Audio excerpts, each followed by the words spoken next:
मेष राशी 15 ते 21 फेब्रुवारीचे साप्ताहिक राशीफल.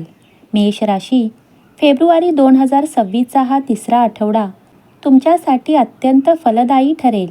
कुंभ राशीत पंचग्रही युतीतील दुर्मिळ ग्रह संयोजन तुमच्या नफ्याच्या जागेला सक्रिय करेल.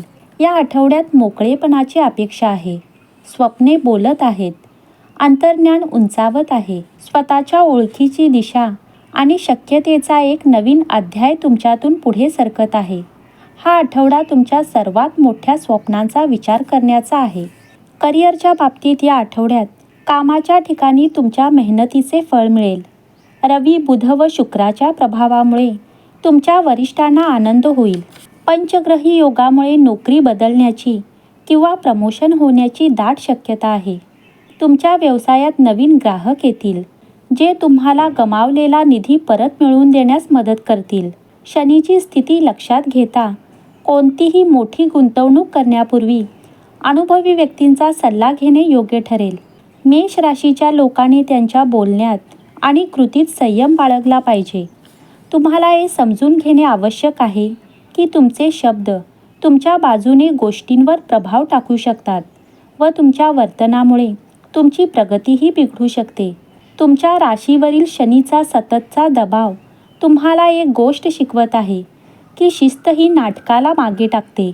तुम्हाला ते छोट्या छोट्या मार्गांनी जाणवेल, जसे की इतरांनी तुमची परीक्षा जरी घेतली तरीही तुमचा राग नियंत्रणावर ठेवणे. आरोग्याच्या बाबतीत या आठवड्यात तुमच्या शरीराचे संकेत ऐका, कारण मकर राशीतील मंगळ काही तणावाशी संबंधित समस्या आणू शकतो. वेळेवर झोप, हलका व्यायाम या स्वतःची काळजी घेण्याच्या पद्धतींना प्राधान्य द्या. जास्त स्क्रीन टाईम टाळा आणि डोळ्यांना विश्रांती द्या. शांत मन आणि नियमित सवयी या आठवड्यात तुमचे शरीर स्वस्थ ठेवतील. कुटुंबाच्या बाबतीत हा आठवडा चांगला असेल. या आठवड्यात लग्न किंवा शुभकार्यासंबंधित काही कामे पूर्णत्वास जातील.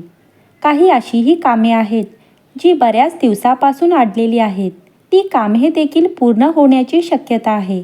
तुमच्या नातेसंबंधांमध्ये तुम्हाला प्रेम आणि धैर्य जाणवेल. जर तुम्ही अविवाहित असाल तर मैत्रीपूर्ण कार्यक्रम आणि स्पष्ट आत्मविश्वास तुम्हाला खऱ्या व्यक्तीला भेटण्यास मदत करेल. आर्थिक बाबतीत या आठवड्यात पैशाच्या बाबतीत स्थिरता राहील. छोट्या खर्चांवर लक्ष केंद्रित करा आणि अविचारी खरेदी करणे टाळा, ज्याचा तुम्हाला पुढे जाऊन पश्चाताप होऊ शकतो. जर तुमचे कोणतेही बिल किंवा पेमेंट बाकी असेल तर ते वेळेवर पूर्ण करा. लहान सातत्यपूर्ण पावलांमधून प्रगती ही स्पष्टपणे दिसून येते.